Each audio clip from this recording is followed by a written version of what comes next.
Hi, I'm the creative director of the game you just saw. I hope you liked it. And I'm here to tell you more about the game, about the people behind it, and most importantly, about the reason why we are here on Kickstarter. And started a new company called Warhorse to develop an open world, medieval, realistic RPG you just saw called Kingdom Come Deliverance.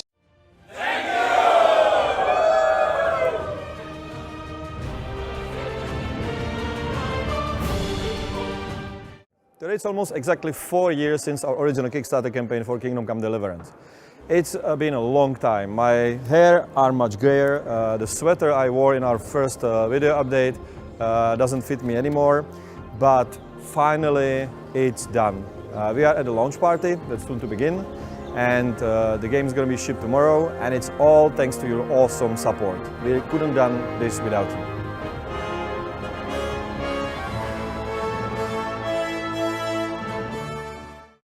Hey, ladies and gents, welcome back to Midgame Life Crisis. I am your host, Inconsistency. With me is the mythical beast known only as Werewolf. What's up, man? There's the overselling. What's up, brother? Hey, bro. How you doing? I'm doing very, very good. I want to talk to you today about a game that you played. Oh, yeah. I gave it a shot. I gave it like about an hour before I quit in frustration. It always irked me that I haven't played it. I haven't given it another chance maybe since then. It's been a few years ago. We're talking about Kingdom Come Deliverance by Warhorse Studios, right? Yeah. And you did play the game to completion, right? Uh-huh.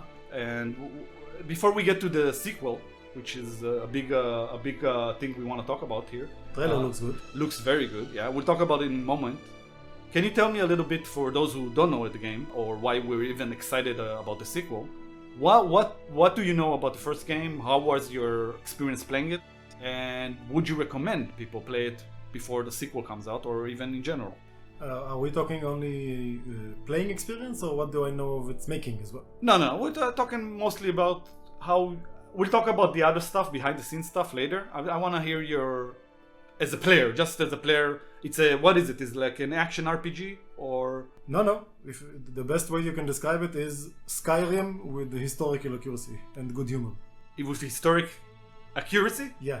And good This humor. is like the selling point of the game. Right. It's like somewhere in Europe, I think Bohemia. Medieval times, right? Yeah, definitely. You know, swords, castles, lords, kings. But no magic, no fantasy elements of it, just realistic. Well, come on, you heal your wounds pretty quickly. You know, I mean, come on. Game elements that you have to have. That's game Exactly. elements. But the names, the city, the interactions, the nobility, everything is historically founded, well founded. It takes place somewhere in Europe, right? Yeah, I think specifically like what is today's Czech Republic. Right. Czech Republic. Yeah, today's. Back then it was considered the Kingdom of Bohemia. Warhorse Studios are also located in the Czech Republic, aren't they? Prague, yeah. Yeah, so yeah, they know a thing or two about the Czech Republic. No, they have an in-house historian that this is his job to keep the game historically accurate, you know, in the scope of the fantasy story they're putting into it. Right. So tell me, what did you love about the game first, before we go into Well, I like this. This was the selling point for most of the players that like this game, I'm pretty sure. Yeah. It's nice, the historical accuracy. I fact-checked a few of their things as I played, because they looked interesting, and I was like, wow, is this really the way it was? Or I wanted to get a bit more information. Mm-hmm. It actually made me Google shit and check like Wikipedia's or other pages with historical facts about the time, and it was all sound, you know? Yeah. And everything, even not just like the cities or the kings or the ethnicities, like you have Cumans, which are like Turkish partisans or something like that. Right. And it's even in the small things, like you talk about the engineers, about the trebuchets or the catapults, and they talk to you about the development and the guy that is the expert for it, and where he learned that's in great. university or not, and these things are like founded. It's very, very even the economy and what makes the cities like near a silver mine, and this is like the main income. This is where they get their money. The politics and what is important to the Lord and not, and what he does to protect his people, how he treats them. The characters depicted in the game, at least some of them, are based on real historical characters, like the kings. Implied more like. Oh, so there is like fictional characters. They have to. Yeah. No, but I mean, like, does it happen in the time of the actual king who was then the king? I don't remember. Okay, yeah, fair. That's fair. So now, till now, you only talked about the historical element, the accuracy, the authenticity. What about the gameplay? What's because I always hear It's about an immersive sim, bro. It's first person and it's like open world. it has a lot of role-playing elements to it, right? Yeah, RPG elements, I mean. yeah. You improve. You have levels and quote unquote, and you have to learn techniques with your sword or with the weapons that you favor. Most of the improvement is from gear. Like you get quality armor, and that's better than the low quality So you armor. start It as protects a you better. you start as a literal nobody. Like you have zero abilities, zero ability Nothing. to fight. You're a peasant. A peasant, you can't read, you can't write, you can't do nothing, right? I heard that of one of the Oh yeah, you have to learn to read. You have to Yeah, go- yeah. You have to go to a scribe. Yeah, I remember now. Yeah, yeah. They had all kinds of historical accuracy. Even stuff like minorities. You got like a thing with Jews there and a thing with gypsies. You know, all kinds of minorities that existed in Europe at the time, and you have quests that are related to these too, and they seem quite accurate. And of course, as the main character, you have choices. Like if you wanna do the quest this way or that way. Yeah. So I gave this game a shot because I heard so much about it. It was quite a success, a indie success, a darling, if you will.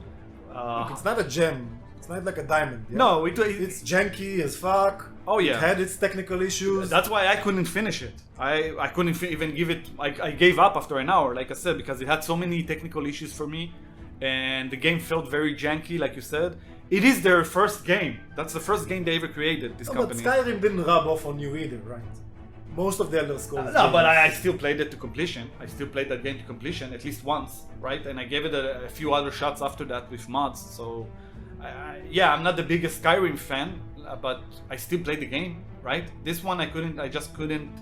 And Skyrim games are pretty janky as well. Let's keep it honest. Getting used to that combat system was learning curve. Yeah, that's another thing that kind of. I don't even think if I can't even remember if I got to experience combat. I don't even think I managed to get that far before I quit the game. Look, but if you ask me, this is what added to the immersion.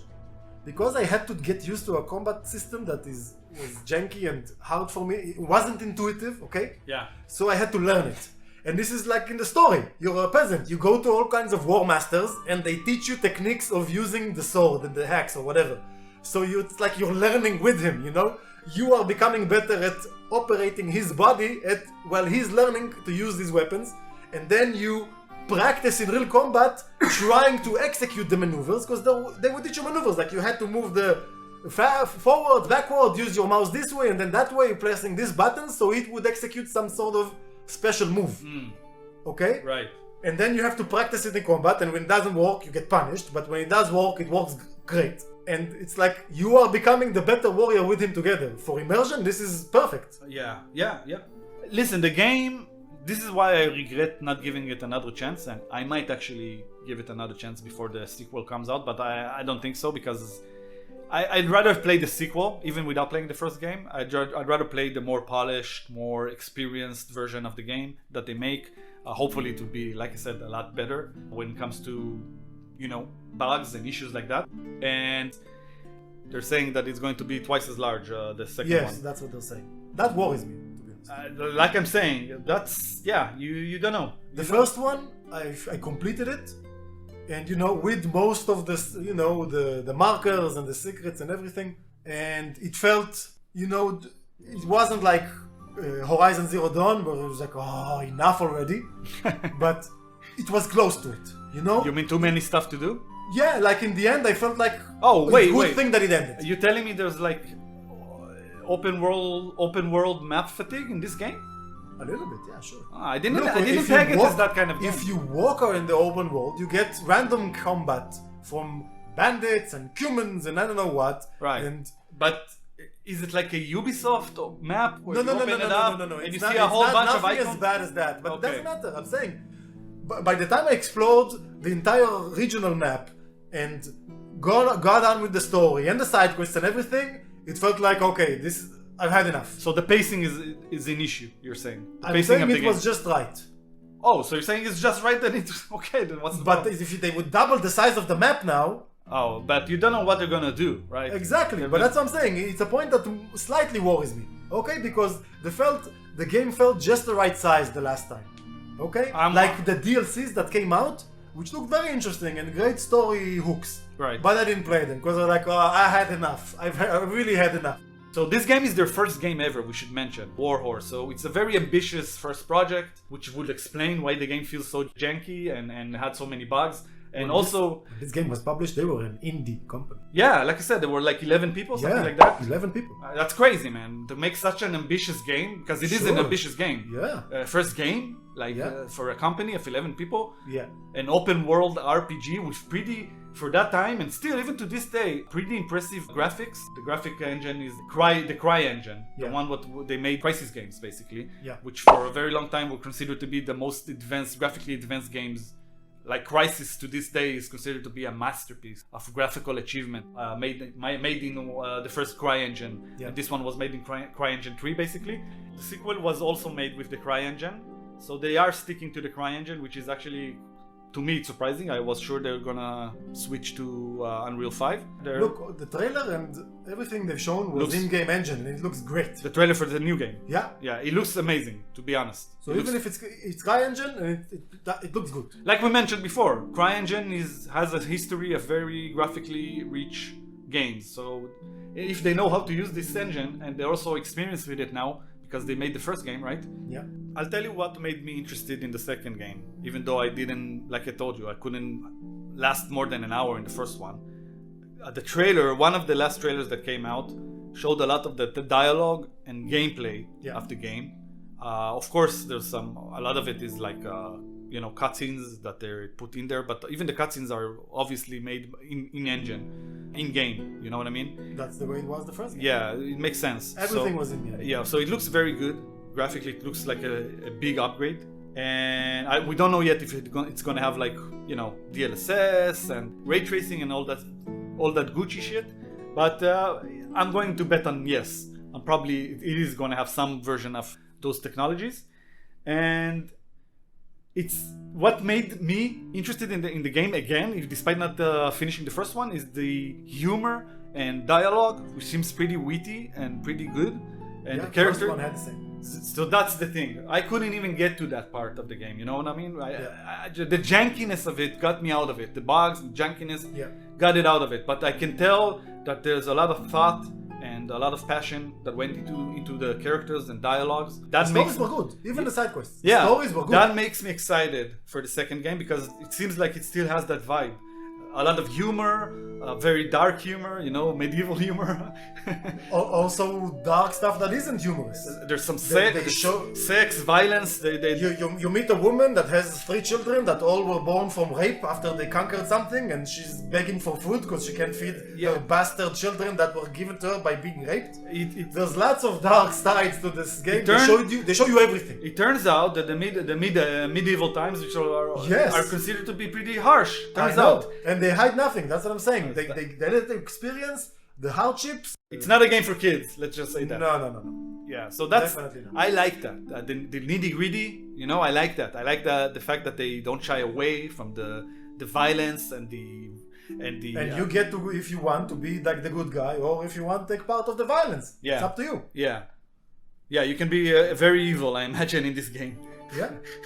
You can be a total douche, or you can be like the legendary knight. Yeah. And hopefully there'll be less bugs this time around. Hopefully it'll be less janky. And hopefully it will be bigger and more ambitious, which it seems to be from the trailer of the second game.